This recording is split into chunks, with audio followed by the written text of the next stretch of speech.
Assalamualaikum warahmatullahi wabarakatuh.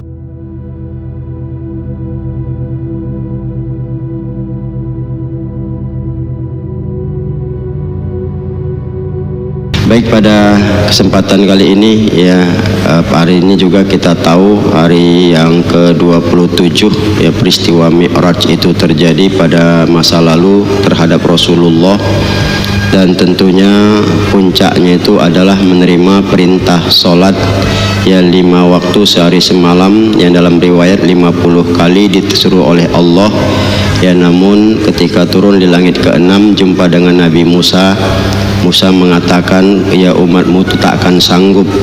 Memang kenyataan begitulah ya, jangankan 55 waktu saja pun banyak yang tak mau dia.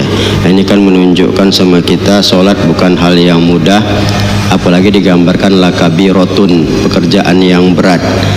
Namun pada dasarnya di balik beratnya masalah sholat ini, karena memang godaannya juga kuat, namun di balik itu hikmah yang terkandung di dalamnya begitu banyak yang bisa kita dapatkan dunia dan akhirat ya. Apalagi digambarkan tuhfatu ummatuka as-shalah ya, artinya oleh-oleh bingkisan untuk umatmu itu ya Muhammad itulah sholat. Pemberian Allah yang sebenarnya luar biasa, memberikan hubungan kita langsung vertikal kepada Allah Subhanahu wa ta'ala. Di dalam kitab Isti'dad Yaumil Ma'ad yang disusun oleh Imam Ibnu Hajar Al-Asqalani ya, beliau mengutip satu hadis Rasulullah ya dari Abu Hurairah, digambarkan as-salatu imaduddin, salat itu tiang agama. Fiha asyratu khisolin, di dalam salat itu ada 10 ya hal yang diberikan Allah bagi pelaku salat itu sendiri. Yang pertama, salat itu zainul wajhi, menghiasi wajah, memberikan sinar aura yang kuat pada wajah. Apalagi kita tahu di dalam surah Al-Fatah ayat 28 itu kan jelas, Muhammadur Rasulullah walladzina ma'hu asyidda'ul kufaru hama'u bainahum tarahum ruk'an sujada yabtaguna fadlan minallah simahum fi wujuhihim min asaris sujud. Umat Muhammad itu punya sifat di mana mereka ya keras terhadap kekafiran dan kasih sayang terhadap sesama, dan kamu lihat mereka tuh ruku dan sujud. Pengaruh itu kata Allah apa? Simahum, itu akan berbekas di wajah mereka keutamaan dari sujud itu. Makanya orang-orang yang sholat mukanya fresh ya, enak ditengok. Di dalam hadis pun dikatakan as-sholatu nur, sholat itu cahaya ya, menerangi dia. Maka wajar kita bilang ya, nggak usah kan orang kafir, orang Islam aja yang nggak sholat butek mukanya kan, buram suram muka itu ya, nggak ada wajah apa ya, aura ataupun ya cahaya dari bekas sholat itu. Jadi makanya bersyukurlah kita yang kita mau sholat ini, alhamdulillah zainul wajhi, menghiasi wajah dia. Yang kedua, nurul fil qalbi, sholat itu memberikan cahaya di dalam hati. Cahaya ini jelas adalah nilai-nilai ketenangan di dalam jiwa kita, karena kita tahu ya zikir itu kan nur, cahaya dia. Dimana kalau kita lihat bahwa orang yang sholat itu kan jelas ya, dia mengingat Allah terus menerus. Di dalam surah Ar-Ra'd ayat 28 dikatakan ya, innal ladzina amanu wa tatma'innu qulubuhum bizikrillah, sesungguhnya orang-orang yang mengingat Allah itu, orang beriman itu tenang hatinya manakala mengingat Allah. Kita kan habis sholat kita perhatikan lah itu kan, apa yang tidak kita sebut, dari usollinya, dari niatnya sampai Allahu Akbar lillahi ta'ala, Allahu Akbar, Assalamualaikum warahmatullah. Di dalamnya itu nama Allah terus, makanya kita tenang ya. Kita kan jelas seperti digambarkan az-zahiru yadullu alal batin, yang zahir itu kan menunjukkan yang batin. Artinya bahwa kita kalau udah hati suntuk, muka kita jelek kan, itu cenderung begitu. Kalau udah hati nggak enak, itu muka nggak ada sedapnya itu, karena wajah ini merupakan gambaran dari apa yang ada di dalam batin kita tuh. Tapi kalau tenang hati kita ya, insya Allah muka kita pun ya alhamdulillah dia tenang, enak ya. Nah inilah makanya hati itu kalau kita bilang orang yang sholat hatinya akan bercahaya dia. Nah kemudian yang ketiga, sholat ini katanya di hadis itu adalah nur ya, unsun fil qabri, akan membuat betah dalam kubur. Unsun tuh jinak. Jinak itu kan senang aja itu ya, sering datang apa kalau kita lihat ya, jinak itu kan begitu, betah dia. Kalau seperti kita ada orang jinak ke rumah kita tuh ya datang aja dia ya, ada masalah nggak ada masalah dia tetap datang dia. Kenapa? Enak rasanya di situ, di tempat itu. Nah orang sholat pun begitu. Di dalam hadis riwayat Abu Daud kan dikatakan, nanti kata Rasulullah ketika ditinggalkan jenazah itu 7 langkah, maka datang 2 malaikat, dia bertanya. Satu riwayat hadis itu kan, man rabbuka wa man nabiyuka wa man imamuka aina kiblatuka wa man ikhwanuka. Ya jelas kan kalau kita lihat di sholat itu kan Fatihah Ummul Quran ya kan. Man rabbuka, siapa Tuhanmu? Allah. Kenapa kita bisa jawab? Karena nama Allah itu dari sejak kita mulai niat sampai salam tidak lepas dari bibir kita itu. Lillahi ta'ala, Allahu Akbar kabira, walhamdulillahi katsira. Baru kita baca ayatnya, bismillahirrahmanirrahim, alhamdulillahil alamin. Nah, Allahu Akbar, subhan rabbiyal a'la, subhan rabbiyal azim. Semuanya Allah yang kita dialog, yang kita sebutkan dan kita pohonkan, enggak ada yang lain. Nah, kan jelas kita bilang ya waman nabiyuka Muhammad, karena Nabi Muhammad itu disebut selain sholawat, syahadat, apalagi kita seperti sholat. Syahadat masuk dalam kategori ya rukun di dalam sholat itu kan. Nah, di mana siapa imammu? Quran, Ummul Quran yang kita baca. Ya, di mana kiblatmu? Ya kita jelas menghadap kiblat kan. Tidak ada orang yang sholat kita bilang ya secara normal itu. Ya, Ka'bah. Kemudian ya siapa saudaramu? Ibadikas sholihin, orang-orang yang solih. Nah, maka malaikat akan mengatakan, nim, tidurlah kamu karena umatil arus, seperti tidurnya pengantin baru. Itu bukan tidur ya, maaf kita bilang namanya pengantin baru. Itu kan bukan tidur, dia bergurau, senang dia. Ya terserah apa yang mau mereka lakukan. Begitu mereka tertidur pagi, ya apa katanya, cepat kali pagi ya bang, kata si yang perempuan. Iya ya dik, katanya kan itu. Artinya apa? Ketika nikmatnya di dalam taman surga itu tiba-tiba goncang, kiamat datang. Apa ini malaikat? Kiamat, kata malaikat. Kok cepat kali ya kiamat? Itulah bagi orang-orang yang betah dalam kubur. Ya, jadi orang sholat itu salah satu diberikan apa? Betah dalam kubur, jinak dia, enak. Nah ini ya. Kemudian yang keempat, rohatul badan. Sholat ini membuat rohah, itu nikmat, tenang, sehat pada badan. Makanya kalau kita nggak sholat itu ada ya nggak enak badan tuh perasaannya itu. Tapi begitu sholat, apalagi sudah dikaji secara medis, bagaimana ketika tidur agak melemah kondisi peredaran darah, ketika kita sholat kembali ya darah itu ya mengalir lagi ke kepala, kemana kita bilang. Ya, makanya jelas ya luar biasa ya nilai sholat itu. Kemudian yang kelima, manzilur rahmah. Orang yang sholat itu turun rahmat, sayang Allah sama dia, dan orang lain juga dibuat Allah sayang kepadanya itu.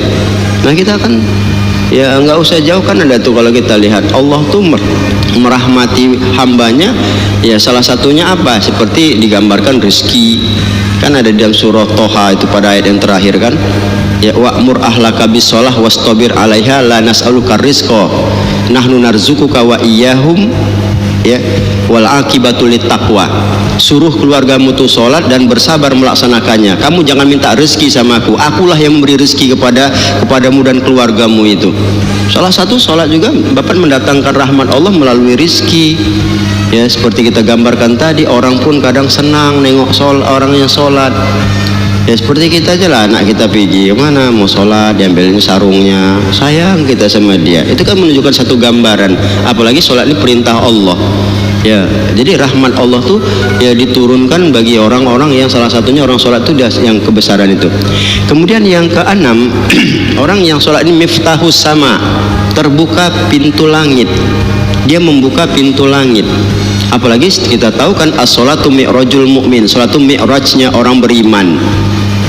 Karena sholat juga Rasulullah mi'raj, dia naik ke langit, terbuka pintu langit, dia disambut. Nah bagi kita pintu langit terbuka melalui sholat. Sisi lain yang pernah saya sampaikan ya, yang dikatakan Rasulullah ketika menasihati Abu Zar, wahai Abu Zar, dia adalah seorang yang ya beriman itu dia sholat ya 2 rakaat kata Rasulullah, kecuali diberikan Allah keberkahan dari tapak kakinya sampai ke aras. Maka seorang malaikat berkata, wahai hamba Allah, kalaulah kau tahu apa yang terjadi antara tapak kakimu sampai ke aras, kau tidak akan pernah berhenti sholat. Nah, Kita kan tahu aras itu kan di atas langit ketujuh. Terbuka pintu langit saat kita sholat itu, subhanallah ya.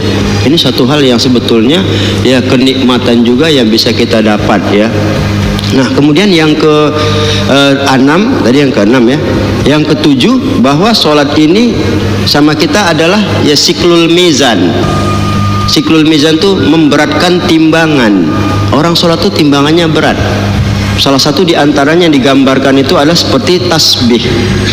Tasbih itu kan kata Rasulullah, khafifatani fil lisan sakil fil mizan. Ada dua ucapan yang ringan ya di lidah, berat pada timbangan. Apa itu? Subhanallah walhamdulillah. Subhanallah tamlaul mizan.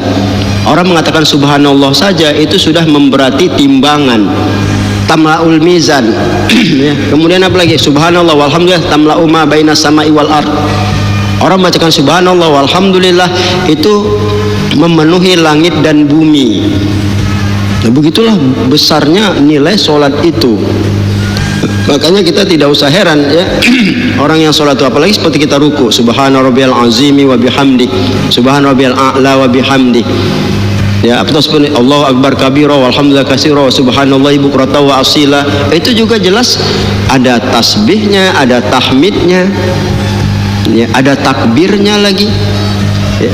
Nah itu berat timbangan.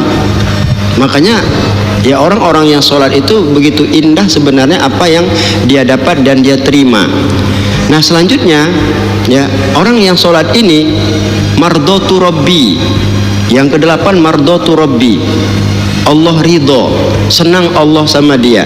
Selain menjalankan perintahnya tadi kita bilang ya sisi lain kan ada itu.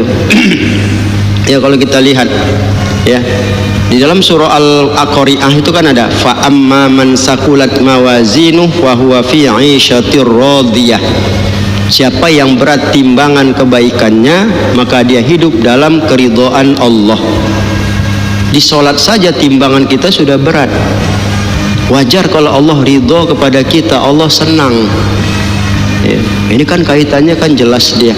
Ya, jelas kaitannya itu. Nah kemudian yang ke-9, sholat ini samanul jannah, harga sholat itu surga. Maka ada satu riwayat hadis, as-sholatu miftahul jannah, sholat itu kunci pembuka surga. Ya, itu surga dibuka kuncinya itu sholat. Jadi maka itu ya bagaimana kita diberikan satu bangunan tapi kita nggak punya kunci. Ya puasa dia, zakat dia, ya kita bilang tapi nggak sholat, ya silakan aja terkatung-katunglah di situ kita bilang bagaimana. Nah itu aja kalau secara logikanya, walaupun mungkin tidak seperti itu. Sementara orang sholat saja akan dimasukkan ke neraka, bagaimana mau masuk ke dalam surga. Nah inilah kalau kita lihat. Jadi maka itu pada dasarnya rukun Islam itu ibarat sebuah bangunan, bunyal Islamu ala khamsin, dibangun Islam itu atas 5 dasar. Nah ini kan menunjukkan sama kita ya bahwa nilai keberadaan sholat itu sangat berpengaruh, harganya itu surga. Dan yang terakhir bahwa yang ke-10 ya sholat ini kata Rasulullah adalah hijabun nar, menghindari dari api neraka. Apalagi kalau kita tahu betul-betul kita laksanakan, kan ada dikatakan innas sholata tanha 'anil fahsya'i wal munkar. Sesungguhnya sholat itu mencegah perbuatan keji dan mungkar. Kita kan masuk neraka karena berbuat yang keji, berbuat yang mungkar. Tapi dengan sholat tadi insya Allah, apalagi digambarkan seperti kita sampaikan pada waktu yang lalu, masalus sholawatil khams kama salin nahrin azbin ghamrin bibabi adikum yuftahamu kulla yawmin khamsata marrah. Ya sholat itu yang 5 itu kata Rasulullah seperti sebuah sungai yang bersih yang mengalir melewati pintu ya seorang kamu itu. Matarona wayabqa minadarni, kalau pintu itu lewat kamu mandi di situ, apa yang terjadi? Ada nggak kotoran lagi? Mandi terus kan itu 5 kali sehari semalam kita mandi, airnya itu jernih, lewat di pintu kita, di pintu itulah kita. Nah lewat waktu asar, lewat waktu maghrib, lewat lagi air itu, kita di situ ibarat mandi. Ada nggak kotoran lagi kata Rasulullah? Ya, la yabqa ya Rasulullah, tidak ada tersisa satupun kata sahabat. Maka kata Rasulullah, ya masalus shalawatil khamsi ya yazhabu dzunuba kama yazhabu ma'ud darn. Sholat yang 5 itu sesungguhnya kata Rasulullah menghapus dosa bagaimana air membersihkan kotoran. Jadi orang-orang yang di surga itu orang-orang yang bersih ya. Makanya Abdullah bin Abbas menggambarkan ya, dari uduk itu saja pun sudah jelas. Disiram muka, gugur dosa dari wajah, disiram tangan, gusur dosa dari tangan yang digambarkan Rasulullah. Maka ketika ditanya Abdullah bin Abbas, wahai Abdullah bin Abbas, apa hikmah menyiram muka? Supaya muka kita bersih dari dosa dan kita akan menatap wajah Allah. Wajah-wajah yang bersihlah pantas menatap Allah. Mengapa tangan disiram? Karena tangan itu akan memetik buah-buah yang ada di surga. Mengapa disapu kepala? Karena kepala akan diletakkan mahkota dari surga itu. Ya, mengapa telinga disiram? Karena telinga akan mendengar hal-hal yang indah dan baik dan saling ucapan selamat di antara para penghuni surga. Kenapa kaki disiram? Ini hikmah yang diambil ya, bukan hadis yang digambar. Ini kan ditanya orang pada Abdullah bin Abbas. Tapi kalau hadisnya itu muka disiram gugur dosa, tangan disiram gugur dosa, itu hadis. Nah, ketika kaki disiram, karena kaki yang bersihlah yang pantas untuk memijak surga yang bersih dan indah itu. Nah, itu aja sudah nampak sama kita kan. Inilah maka itu ya, sholat ini suatu hal yang terbesar kalau kita lihat karena diterima langsung dari Allah. Dan kemudian hikmah-hikmahnya juga mempengaruhi kehidupan kita. Maka mari ya, yang sudah kita laksanakan kuatkan dia, apa yang kurang kita tambah, apa yang belum sempurna kita sempurnakan, dan hal-hal yang mungkin ya perlu perbanyaklah dengan sholat-sholat sunat. Insya Allah tidak ada ruginya ya, semuanya akan memberikan